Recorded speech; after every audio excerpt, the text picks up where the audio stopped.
progressive pain and limited range of motion of glenohumeral joint.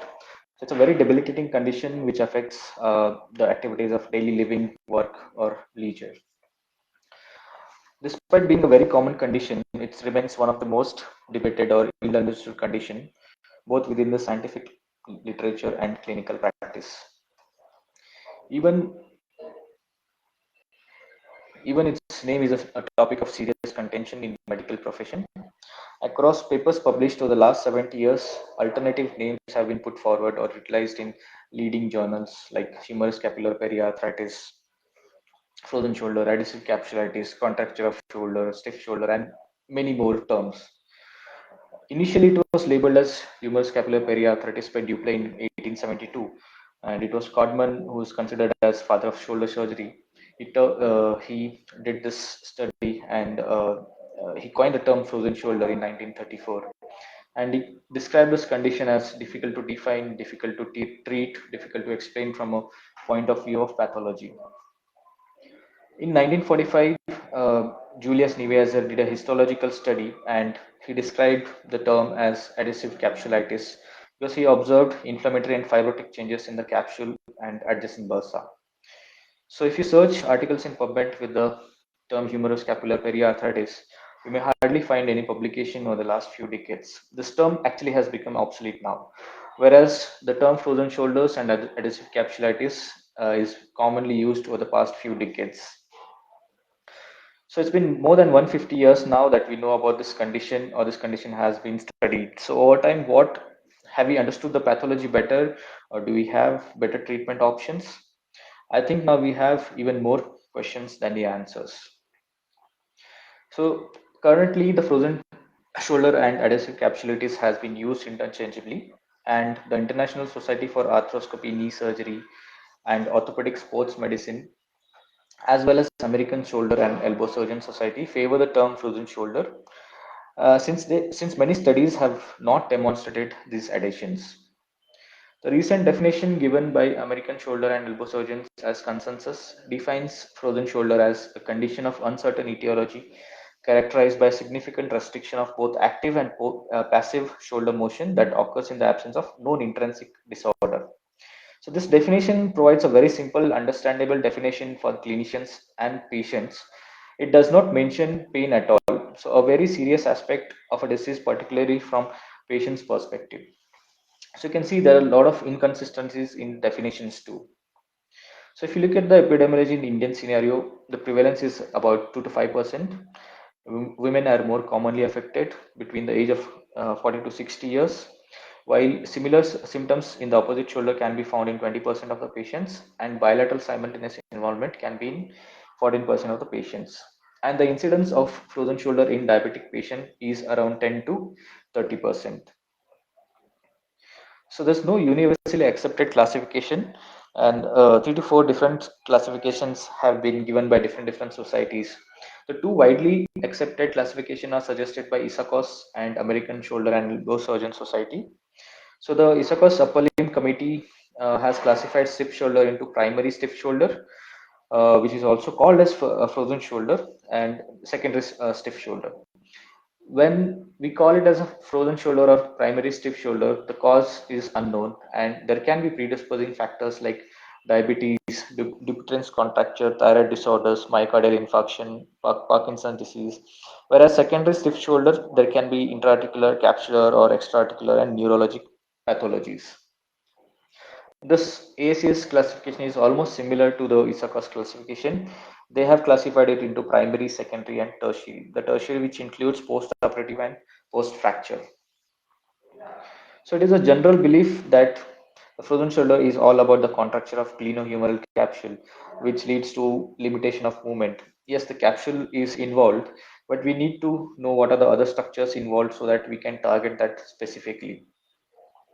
So coracohumeral ligament, which is in the rotator cuff interval, is the earliest to be involved, and the contraction of coracohumeral ligament leads to loss of external rotation.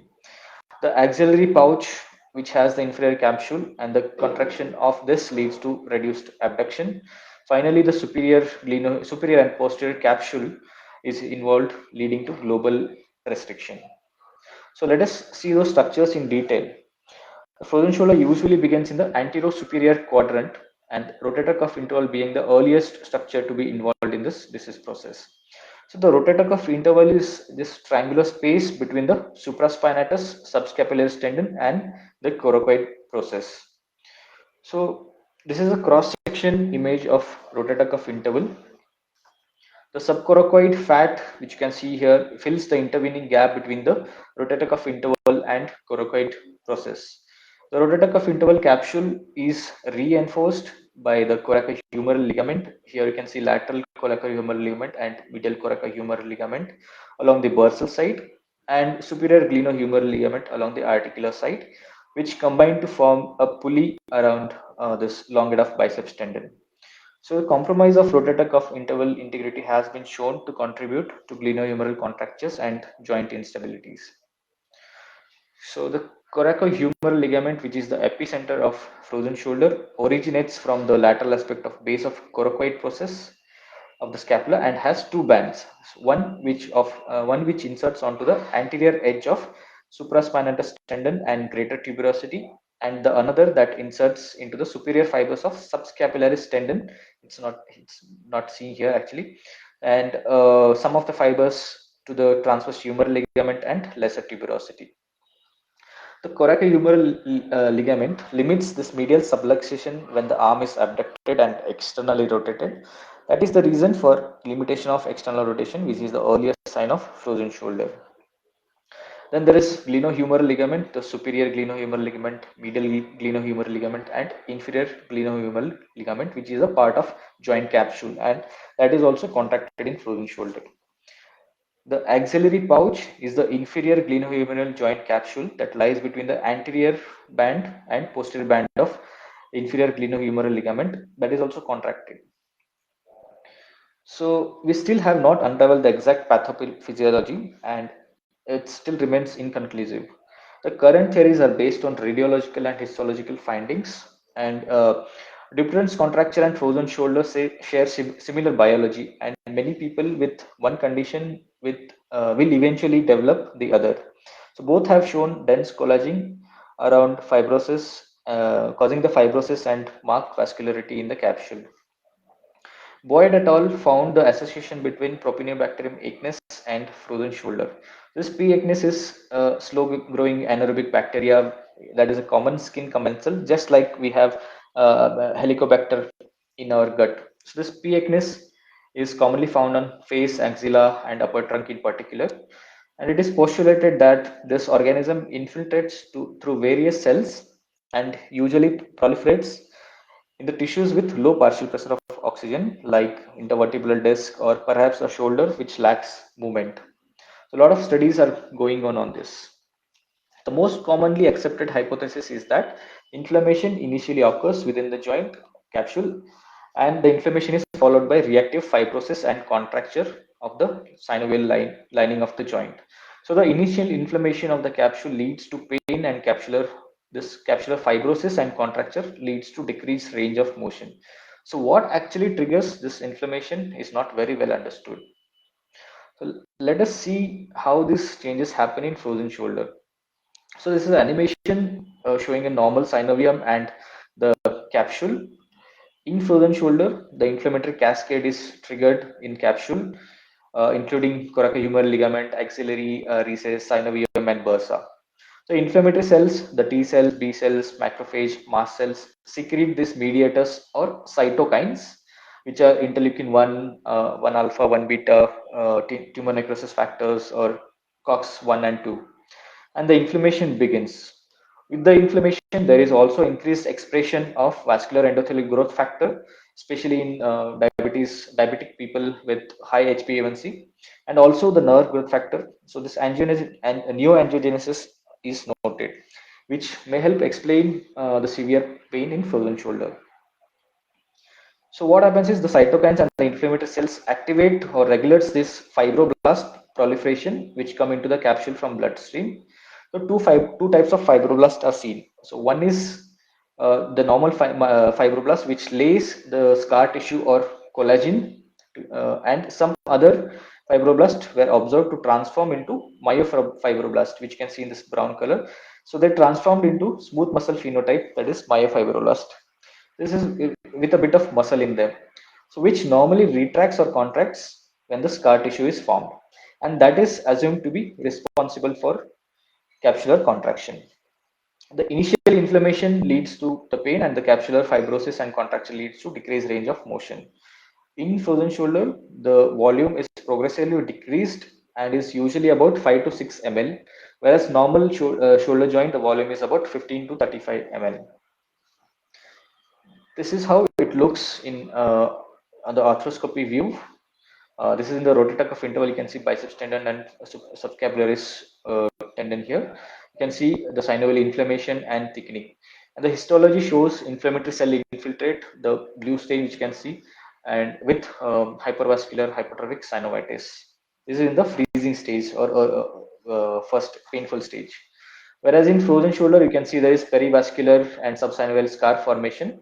And you can see here in the arthroscopic view that inflammation has resolved, but there is fibrosis. Coming to the clinical stages and features, traditionally the frozen shoulder is described in three clinicopathological stages: freezing or painful stage, frozen stage, and thawing stage.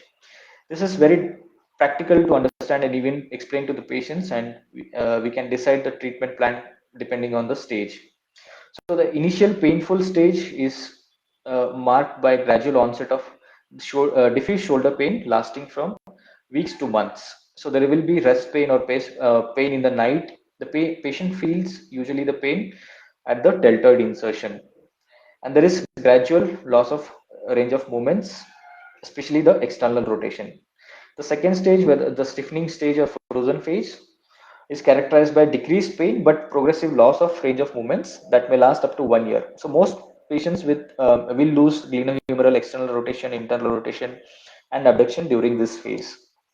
And the final is thawing phase, which is measured in weeks to months, and that constitutes a period of gradual improvement in range of movements. So once in this phase, the patient might require up to 9 months to regain functional range of movements.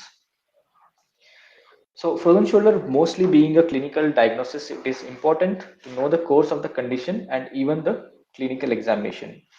The examination part should begin with inspecting the patient's posture and should also note whether the patient is listing to one side because of pain or spasm.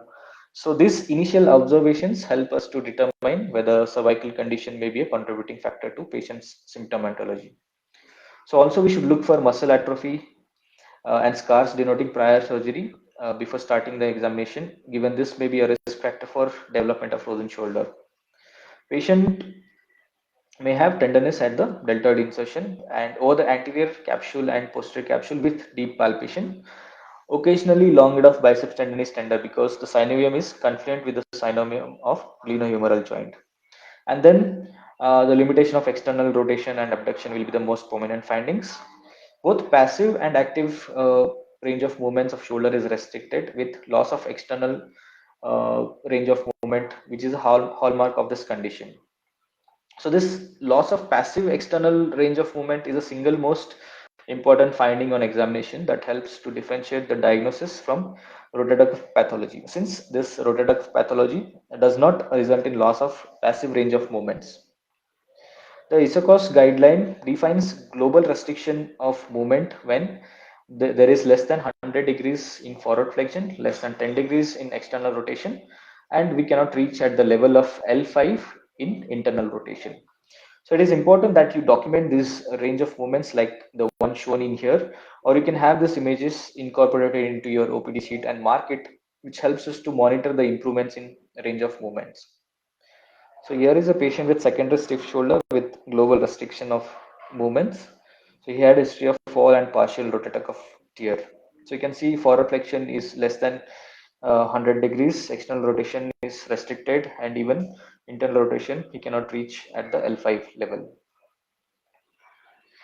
So definitive diagnosis of frozen shoulder is achieved only through direct surgical observation. However, this is not usually necessary, and other imaging modalities like X-ray, MRI, and ultrasound can be used to supplement the history and physical examination.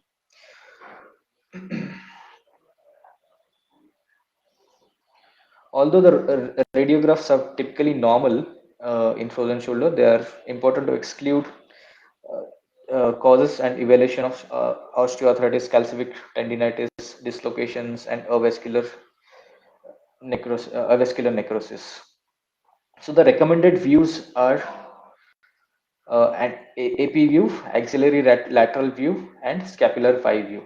The most common finding on radiologic imaging seen with frozen shoulder is osteopenia related to disuse and inflammatory process. So if we find osteopenia, we should be very careful if the manipulation is planned after the block or even sometimes under anesthesia. So I'll talk in detail a bit about this X-ray views of shoulder since it's very important tool to rule out of a lot of conditions which might present as frozen shoulder.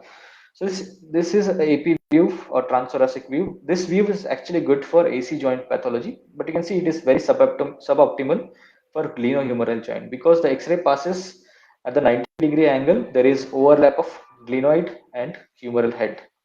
So we should ask something for a true AP view where the X-ray pass at an angle about 30 degrees. The true AP view is also called as Gracious view. So this is a true AP view without the overlap of glenoid and humeral head. Here we look for something called as Gothic arch, like we have this sentence line in hip. This Gothic arch is formed by the inferior glenoid and neck of humerus. The second thing which we look for is the acromiohumeral distance, which where the average is about 10 mm and less than 7 mm usually suggest full cuff, a full rotator cuff tear. We'll see a few examples. In this X-ray, you can see the Gothic arch or Gothic line is not continuous, and there are subchondral cysts, sclerosis, and narrowing of the glenohumeral joint. So this simple X-ray rules out a lot of conditions. So this is a osteoarthritis. So here you can see the Gothic line is disrupted again, and there is incongruence of glenohumeral joint suggesting dislocation. Here the high position of humeral head is evident from small acromiohumeral distance, and even the Gothic arch is disrupted. This is a case of rotator cuff tear arthropathy.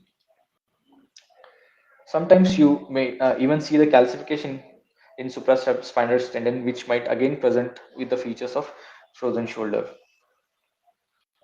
So in this true AP view, you see a lot of lucencies, sorry, with surrounding sclerosis in humeral head, which is a sign of avian of humerus, and you can see collection of chondrocalcinosis within the hyaline cartilage of humeral head. And in this X-ray, you can see innumerable circular calcification distributed in the joint and capsular recess. So all these X-rays, all these conditions might present as frozen shoulder. So it's a very initial investigation which we can ask for and to rule out a lot of conditions. With acromiohumeral distance and Gothic arch, the third important thing what we look for is something called as critical shoulder angle. So this is the angle between the glenoid axis from the superior and inferior glenoid, one line, and another line through the inferior glenoid edge of the inferior edge of the glenoid to lateral extremity of the acromion. So less than 30 usually suggests glenohumeral osteoarthritis, and more than 35 degrees suggests of rotator cuff tear. The second view which we ask for is axillary lateral view. It demonstrates the glenohumeral joint. This is the best view actually to demonstrate the glenohumeral joint. So this X-ray shows narrowing of the glenohumeral joint.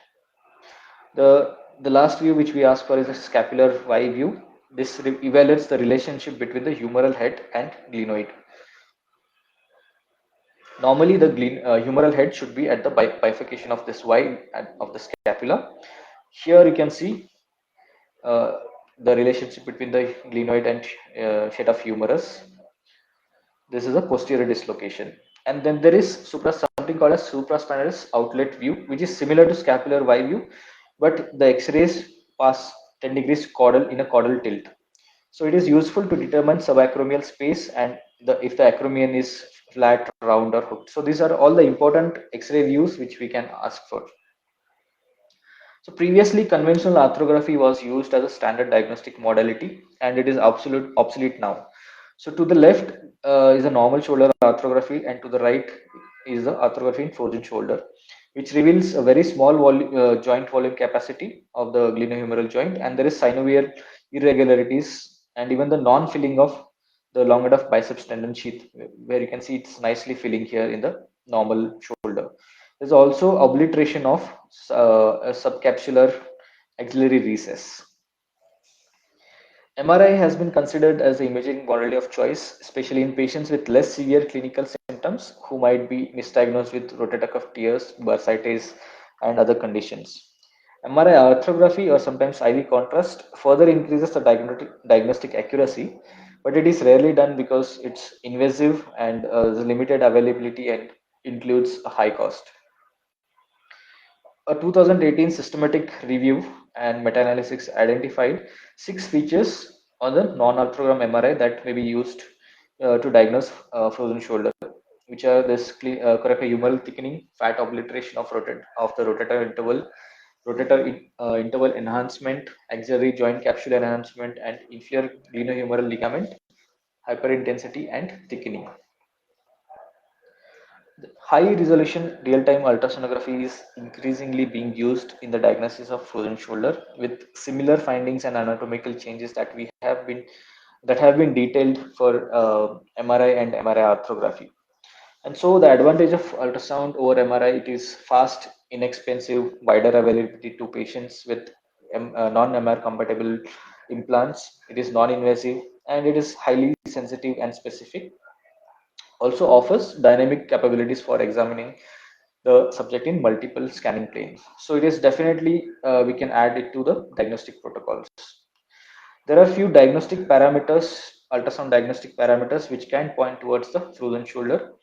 To make it more easy, we can divide it into static and dynamic parameters. In static, we look for coracohumeral thickening, rotator cuff interval assessment, axillary recess capsule thickening, and in dynamic, we look for restricted abduction and restricted internal rotation. So to examine coracohumeral ligament, patient is asked to do external rotation of the shoulder to be examined. So that stretches the coracohumeral ligament. So one end of the probe is kept, placed on the coracoid process and other on the lesser tuberosity as if to image subscapularis. So here you can see the normal stretched coracohumeral ligament. So from the coracoid process to the humerus. So this is a hypoechoic band which we can see is a coracohumeral ligament, and this is the subcoracoid fat triangle. If there is difficulty in to find the coracohumeral ligament, external and internal rotation of the shoulder is useful to identify. So which fold the coracohumeral ligament folds itself over the with internal rotation and stretches with external rotation. Another advantage of ultrasound is you can compare it with the unaffected side also. So in this scan, you can see the hypoechoic band, thick band in the rotator cuff, the coracohumeral thickening. The cutoff value of 3 mm was suggested by Homsey et al. So you can see in the unaffected side, we can compare it with the affected and unaffected side. So this is the coracoid process, the subscapularis, the deltoid muscle, and you can see the humerus. So the next parameter is rotator cuff interval assessment. The patient is requested to be in modified clasp position. If it is difficult as it is expected in frozen shoulder, in that case we can ask the patient, we want the palm up and the elbow flex to 90 degrees and shift the elbow posteriorly. So you can just, the transverse is placed over the anterior shoulder and a long axis view of rotator interval with biceps at the center of the image and supraspinatus and subscapularis to the either side it is obtained. The coracohumeral ligament is actually seen draped superiorly over the biceps tendon. So what do we look for what do we assess in rotator cuff interval? So we should look for echogenicity and vascularity. So Lee et al. Reported the presence of soft tissue hypoechoic to long enough biceps tendon and hyperechoic to joint fluid as an indicator of indicator for increased soft tissue within the rotator cuff.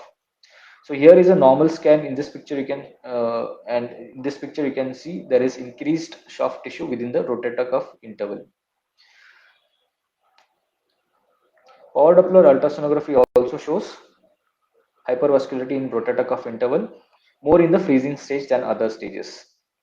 But absence of vascularity does not reliably exclude the frozen shoulder, because there's two studies done where they found only 29% of the patients with frozen shoulder showed vascularity, and in another study it was only 13 percent which showed vascularity on Doppler ultrasonography. So although it will be supplemental tool to diagnose the frozen shoulder. The next parameter is axillary recess capsule thickening. So to scan the axillary recess capsule, patient is asked to abduct the arm at least 90 degrees. The examination is more difficult when the abduction is strongly limited, but often it remains partially possible. So you can see coracobrachialis and triceps, and below you can see pectoralis major and latissimus tarsi. These are the landmarks, and probe is placed in long axis to the humeral head. So USG shows hypoechoic capsule. You can see this capsule. This is the humeral head of the humerus, and this is the neck of the humerus. The capsule which is seen as a hyperechoic line. A study done by Michaelin et al. Shows about the approach to scan the axillary recess capsule, and they suggested to use the linear probe of 12, at least minimum 12 megahertz, and the normal capsule was found to be less than 2.8 mm, and whereas they found that frozen shoulder they had an average thickness of 4 mm. And he also suggested to pay attention to the echogenicity when fibrosis is present. So in this image, you can see this is longitudinal ultrasonography scan shows the axillary recess thickening, which you can see here, which is obviously more than 3 mm in the affected shoulder, and can compare it with the unaffected shoulder. The axillary recess may vary with gender, height, and weight of the subject. So it's always good to compare with the unaffected shoulder. So the Kim and group correlated the ultrasound measurement of axillary recess capsule thickening with MRI measurements, and they found that there was an error of only 0.83. So that means there is a good correlation between the ultrasound and MRI, and the cutoff value of 3.2 mm was suggested by this study. But clinical assessment is also needed to support the diagnosis. Coming to the dynamic parameters, we can look for abduction restriction. So here we evaluate for supraspinatus tendon during the abduction. For evaluation of supraspinatus tendon during the abduction, the transducer is placed in oblique coronal plane with its medial margin on anterolateral edge of the acromion, and the shoulder was abducted anterolaterally while in internal rotation. So there is, what you can see is there is continuous smooth gliding movement of the supraspinatus under the acromion. To the acromion, the edge of the lateral acromion during the lateral elevation of arm, it is indicative of restricted abduction. So here you can see the above two pictures. This there is normal abduction, shows complete passage of the supraspinatus tendon beneath the acromion. Whereas in frozen shoulder, there is incomplete passage. You can still see the supraspinatus tendon outside, at the lateral edge of the acromion. So this is suggestive of frozen shoulder. The next time parameter is external rotation restriction, that is restriction of subscapularis tendon movement. To evaluate this, the transducer is placed medially along the humerus relative to biceps tendon to obtain longitudinal view of the tendon. And patients, we should fix the patient's elbow on the iliac crest and with hands supinated, and external rotation is performed under continuous sonographic visualization. In neutral position, the bursal surface of the tendon. So this is the bursal surface of the tendon. It forms a V or inverted V with the underlying humeral cortex. So this is the apex of V, which is pointing at 11 o'clock position on the right side and about 1 o'clock position on the left side. So in a normal patient with degrees of progressive external rotation, the apex moves from 11 o'clock position to 7 o'clock position.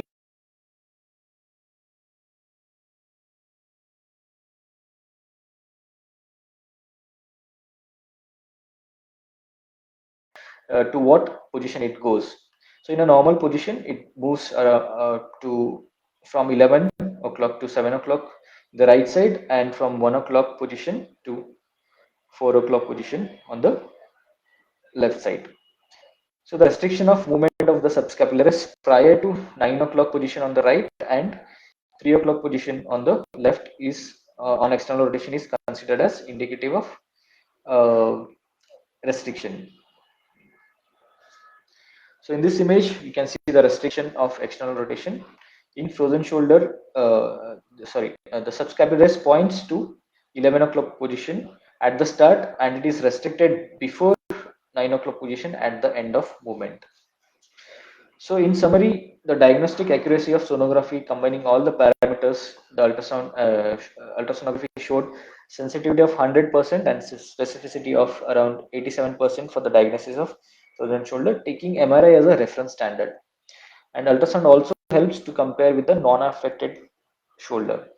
The cutoff values, if you see more than 3 mm, we can label it as coracohumeral ligament thickening, and we should look for echogenicity and vascularity in rotator cuff interval, and we should measure the axillary recess capsule, and more than 3 mm suggest axillary recess capsule thickening, and we should also look for the echogenicity within the axillary recess capsule.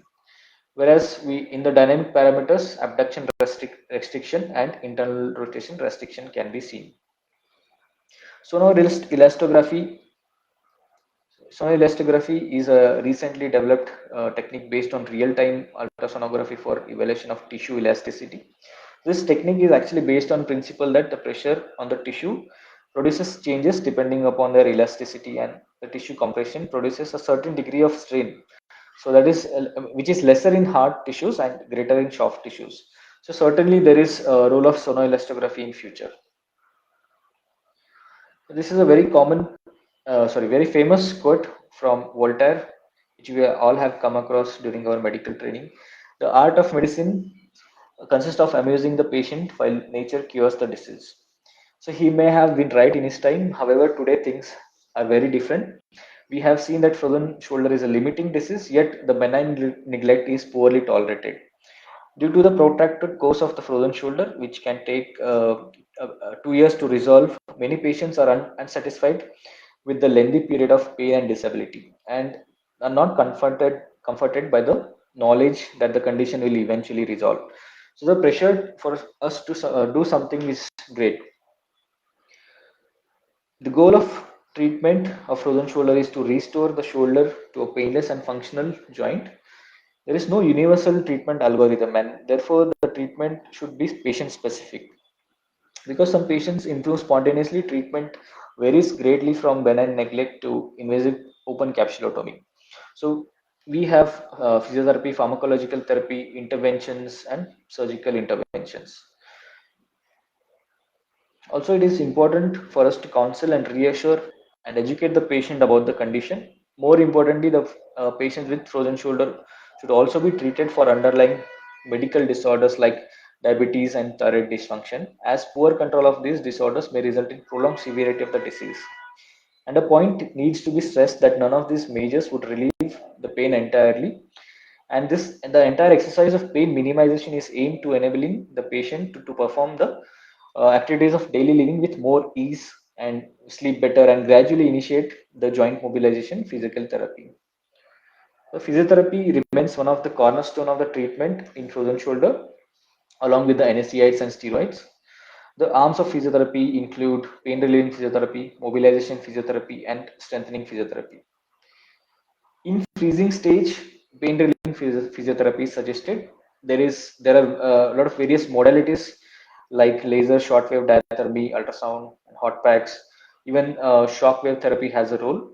When compared to physiotherapy alone in treatment of frozen shoulder, it was found that physiotherapy along with NSAIDs or in steroids is better in providing symptomatic relief. And aggressive mobilization physiotherapy should be avoided in freezing stage. Once the pain is decreased, mobilization can be started. Usually start with 3 to 4 sessions per day, compromising of active assisted range of movements, including forward flexion, abduction, rotations, and cross body adductions. Strengthening physiotherapy is done in late frozen shoulder stages. Coming to the pharmacological therapy, in case of NSAIDs, there is some evidence to suggest that the efficacy in short-term pain relief by suppression of COX-1 and COX-2 activity, and thus synovitis-related inflammation in early stages is reduced. Important point to note here is that it does not alter the course of condition, although it enables the patient to carry out their activities of daily living in more relaxed fashion and perform physical therapy, retaining the range of motion with ease. In case of NSAID intolerance or contraindications, we can use opioids for pain relief. We can also prescribe oral steroids. Steroids in any form are beneficial only in early stages, freezing or early frozen stages, to control inflammation and pain. And there may not be any rationale to prescribe it in late stages of the frozen shoulder with established fibrosis without much inflammation. And the steroids can cause disastrous complications, including systemic ones with the oral form. One randomized control trial concluded that the injectable steroid provided superior results compared to the oral steroid. Even in our practice at Alleviate, we prefer to use localized corticosteroid injections than the oral form.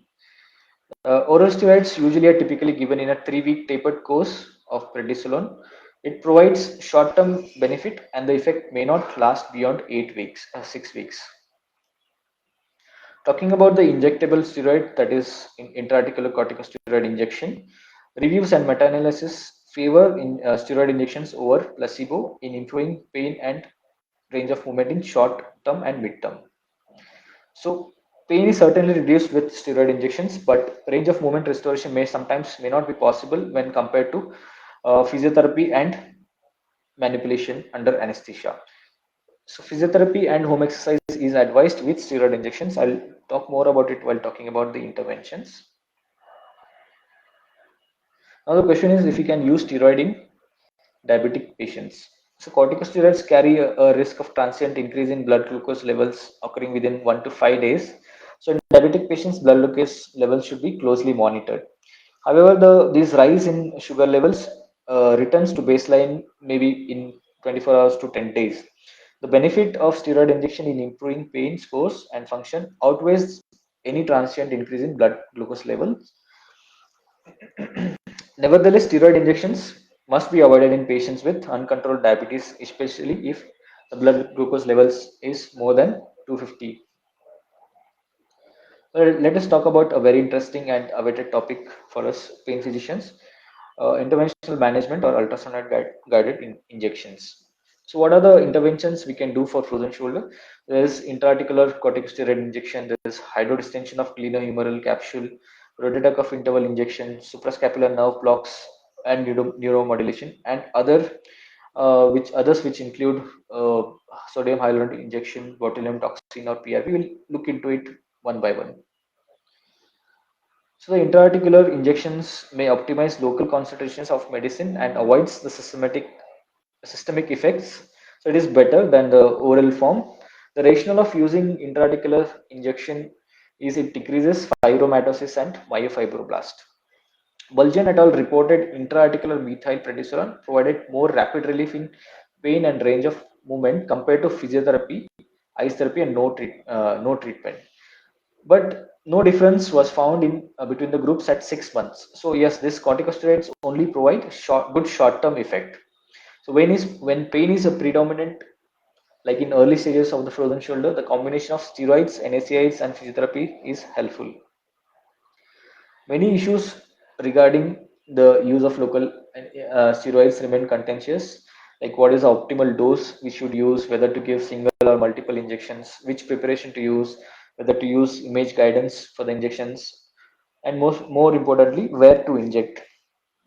So the summary of various debatable parameters regarding the injectable steroid was published recently in Feb 21 in Indian Orthopedic Journal, where the review was done taking in randomized controlled trials. So regarding the doses, they found that when compared to 40 mg and 20 mg, 20 mg is an optimal dose and single injection is recommended. If necessary, we can repeat it after 4 weeks. And triamcinolone had superior results compared to methylprednisolone, whereas image guided injections have added benefits. The accuracy and efficacy is good, and also the adverse effects are minimal. Intraarticular corticosteroid injection can be given via posterior glenohumeral approach. The technique you can see here, the patient is in semi-prone position and affected shoulder is at the uppermost position, and ipsilateral arm can be placed over the pillow to maximize comfort and stability. Ultrasound transducer is positioned over the long axis of myotendinous junction of infraspinatus, just inferior to the scapular line, to view this contours of posterior uh, glenoid rim and this posterior portion of the humeral head. You can even see the glenoid labrum. The needle is introduced at the skin surface just lateral to the transducer in an oblique lateral to medial direction. So this is ultrasound picture where you can see the head of the humerus, the anechoic cartilage, the infraspinatus tendon, the glenoid labrum, and deltoid muscle here. So lateral to medial approach is preferred. The endpoint is between the free edge of the labrum and hypoechoic articular cartilage. So medication we use here is triamcinolone 20 mg with lignocaine 1%, 1 to 2 ml. So this is the most least chondrotoxic local anesthetic which we can use. So this is a video of posterior approach.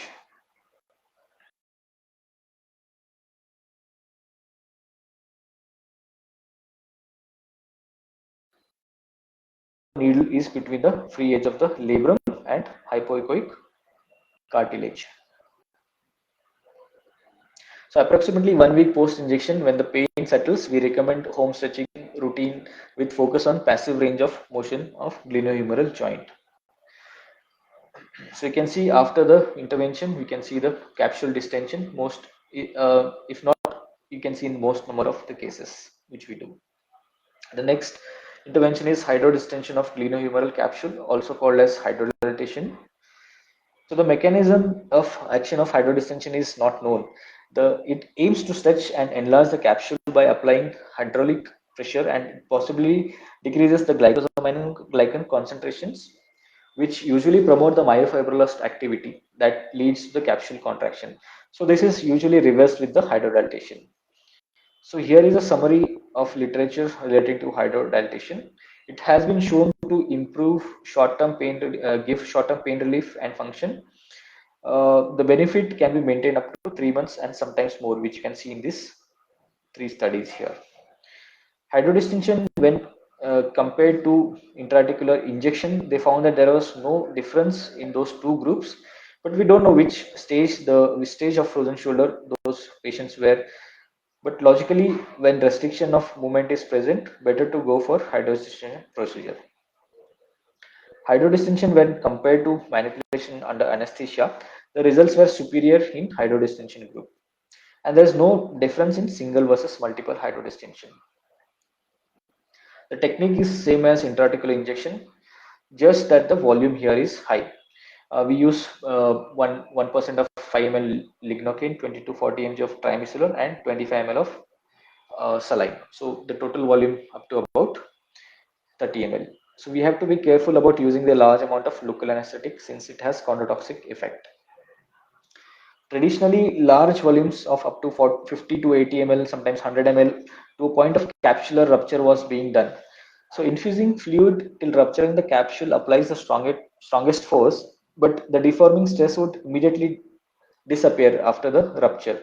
So also the most rupture occurs at the subscapularis recess or long end of bicep sheath, and not at the thickened capsule.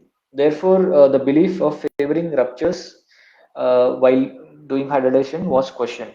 The studies have shown that maintaining the integrity of capsule along with infusing sufficient amount of fluid might be optimal. The study done by Lee et al. And team showed that hypertonic saline 3%, 3% or 5% is more effective than the normal saline. So rotator cuff interval injection is a fairly new procedure, and a lot of literature is coming up on this. So is rotator cuff interval injection better than hydrodistension via posterior approach? Recently, in 2020, Elnady and colleagues did a study comparing hydrodilation via posterior approach with rotator cuff high volume injection, and they concluded that uh, there was clinical and functional improvement more effective in the rotator cuff interval group than the conventional posterior approach. So how can this better results of anterior approach or rotator cuff interval approach be explained? So as we have seen, the pathology in frozen shoulder starts in the rotator interval, and it includes soft tissue thickening in the rotator interval, which may encase the coracohumeral ligaments and superior glenohumeral ligaments.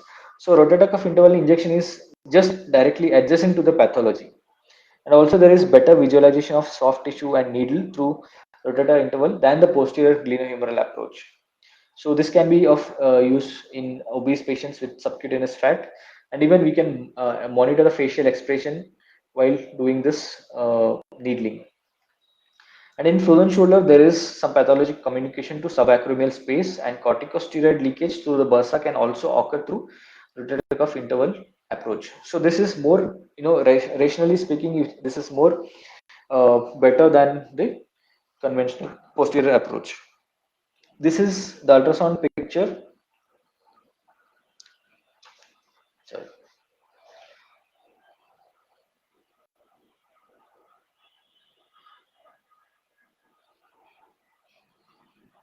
So for rotator cuff interval injection, we can place the patient's position with a slight elbow, extension of the shoulder and elbow flexion.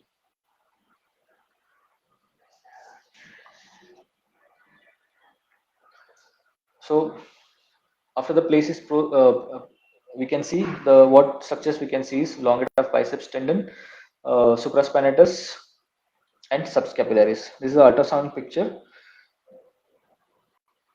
So the target here is a biceps tendon sheath adjacent to intraarticular part of the biceps tendon deep to the coracohumeral ligament. Proper localization of needle tip is very critical to avoid the intratendinous injection, which will also provide high resistance. So here we use 22 gauge needle of 3.5-inch spinal needle. Conventional approach is lateral to medial, and drugs what we use is 1% 3 ml of lidocaine and 20 mg of steroid plus 10 ml of normal saline. So the total volume here in rotator cuff interval is about 15 ml. So this is actual procedure picture. You can see the needle coming from lateral to medial. This is subscapularis, supraspinatus, long head of biceps tendon. So you can see the needle is between the coracohumeral ligament and the long head of biceps tendon sheath. Sometimes the problem lateral to with the lateral to medial approach is it can be challenging to insert the needle tip in this narrow target zone, which is approximately about 0.5 mm zone, and it can be difficult for especially for the beginners, and it can result in inadvertent injection into the tendon, long head of biceps tendon. Also the needle traverses here through supraspinatus tendon, which can be painful. So Dr. Gaurav and his colleagues published a paper few months back describing medial to lateral approach where we can increase our target zone. Also, the trajectory of this needle avoids the supraspinatus, and procedure is relatively well tolerated. Immediately post procedure manipulation is done, forward flexion, internal rotation and external rotation. This has to be done for all patients, be it post hydrodistension or rotator cuff interval injection. The improvement of range of movement can be expected immediately post manipulation after the rotator cuff interval injection or hydrodistension, and you can see the immediate significant improvement in external rotation in this patient of frozen shoulder. There is certainly a role of suprascapular nerve block or neuromodulation in frozen shoulder, wherein steroids are contraindicated or there are comorbidities or old age, patients unresponsive to intra-articular injection, or in some cases secondary frozen shoulder. Sometimes it can be combined with other interventions. So we can combine hydrodistension or rotator cuff interval injections with suprascapular nerve blocks or neuromodulation. So suprascapular nerve is a mixed nerve that originates from the upper trunk of brachial plexus, which is formed by the union of C5, ventral rami of C5 and C6 nerve roots. So it provides motor innervation to supraspinatus and infraspinatus muscles of the rotator cuff, and sensory innervation to approximately about 70% of the glenohumeral joint. Several authors report that single or multiple injections to block suprascapular nerve in treatment of frozen shoulder resulted in improved pain score and range of movement. It effectively increases patient's pain tolerability, which enables the patient. But there are lot of, I mean, lack of high quality evidence in favor of nerve blocks and pulse radio frequency neuromodulation. But definitely we can use is at a use as a supplemental block. We can approach suprascapular nerve in two ways: proximally in the neck or distally in the supraspinatus fossa. So in posterior approach, the spine of scapula and acromion can be used as landmarks, and transducer is placed in coronal plane over the subscapular fossa with slight anterior tilt. So the subscapular nerve is located at the bottom of supraspinatus fossa, and you can use this Doppler to visualize the suprascapular artery. So spinal needle is used here.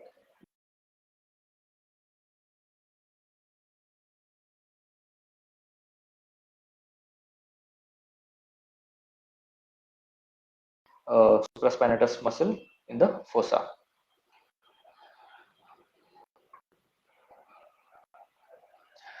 For this neuromodulation, the technique is similar to the nerve block technique, just that we have to stimulate and look for the contraction of supraspinatus muscle, and lesioning can be done up to 120 seconds in 3 lesions. Anterior approach to suprascapular nerve is technically easy, but we have to be careful as superior trunk of brachial plexus and phrenic nerve lies close by. So it scores over the distal approach. Needle tip and suprascapular nerve is very easily identified because it's very superficial, and it is associated with high level of accuracy. So for to block the suprascapular nerve in anterior with the anterior approach, patient is positioned supine with mild head extension, just like we position the patient to perform the supraclavicular brachial plexus block.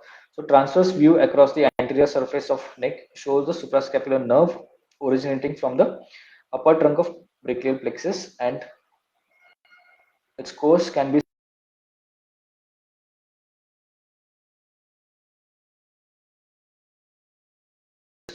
hypoechoic. So you can see this hypoechoic region nerve, which is the suprascapular. So I'm just going back. This is the interscalene. Now this is the supraclavicular brachial plexus, and just go below that will be your below the omohyoid will be the suprascapular nerve. So in plane needling can be performed, injecting the local anesthetic around the nerve just below the omohyoid muscle. Other interventions which we can do are sodium hyaluronate injection. So sodium hyaluronate, which we commonly use in knee as viscous supplementation. So sodium hyaluronate is unbranched polysaccharide considered to be a counterprotective and has metabolic effects on articular cartilage and synovial tissue and synovial fluid. So mechanism of action of hyaluronate is based on several theories like reduction in friction via increased viscoelasticity, anti-inflammatory properties, and subsequent pain reduction. It also improved synovial fluid concentrations and synovial abnormalities.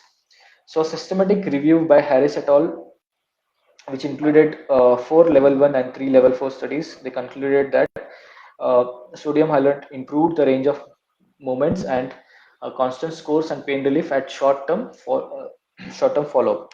And additionally, it was found to be safe with no reported complications. So here in another study with a combined sodium hyaluronate plus triamcinolone acetate with physiotherapy, which yielded better improvements in shoulder pain and joint movement compared to triamcinolone corticosteroid injection alone. So the utilization of botulinum toxin in clinical field has expanded beyond traditional cosmetic use. Of the most important use is in the affecting pain control. Use of intra-articular injection has been evaluated in shoulder and knee joints and other lot of other musculoskeletal conditions. So the prospective control trial evaluating the effects of botulinum toxin A versus triamcinolone showed no difference between the two study groups. The exact mechanism of how botulinum toxin works is still under investigation, but several different theories are emerging, like uh, the it is blocking the synaptic vesicles containing the neurotransmitters from releasing through the proteolysis of membrane associated proteins, and it is able to suppress fibrosis through inhibition of fibroblast growth factor directly. The effect probably exerted through the cell cycle arrest. Botulinum toxin is a bit more expensive, but it allows patient to avoid the steroid induced side effects. We can also combine botulinum toxin injection with steroids, corticosteroids sometimes. The limited studies on the use of PRP in frozen shoulder. There is one case report by Aslani.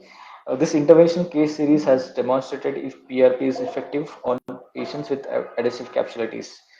There is need there is need for randomized control studies with sufficient sample size. Hence, there is no role or reserved role for PRP in current practice. So to conclude, frozen shoulder is an appropriate term to be used. Most of the studies indicate that frozen shoulder involves both synovial inflammation and capsular fibrosis. Although it's a clinical diagnosis, ultrasound can be considered as a primary tool to confirm the diagnosis of frozen shoulder and to rule out secondary disorders rather than straight away subjecting to MRI. Patient management of the patient should be stage based. Sorry, yeah, management should be stage based, and combination of various treatment can be done, and the clinician must investigate and manage the patient for any associated conditions, especially diabetes and thyroid dysfunction. So combination of conservative treatment works quite well in most of the patients of frozen shoulder with good excellent outcomes, and must be tried for at least 6 to 9 months before embarking upon invasive procedure. So in early stages, intraarticular corticosteroid injection, hyaluronic acid or botulinum toxin injection with or without suprascapular nerve blocks or neuromodulation can be done, and supplemented with physiotherapy to interrupt the inflammation and to decrease the pain, followed by activity modification, range of movement exercises, home exercises. And in the later stages, rotator cuff interval, where the there is global restriction of movements, hydrodistension or rotator cuff interval injection can be done. We can also add botulinum toxin and suprascapular nerve blocks on neuromodulation. By large, the conservative treatment of frozen shoulder is successful in about up to 90% of the patients. And patients who have little or no improvement after 6 to 12 weeks of conservative treatment and who cannot tolerate the symptoms should be referred to orthopedic surgeon. Those who improve but then plateau at an acceptable level after longer courses of non-surgical treatment or conservative management can also be considered for surgical referral. So diabetic patient must be counseled about the anticipated inferior outcomes when compared to non-diabetic patients. Thank you. For any question, you can leave a comment on a Facebook page or you can mail me.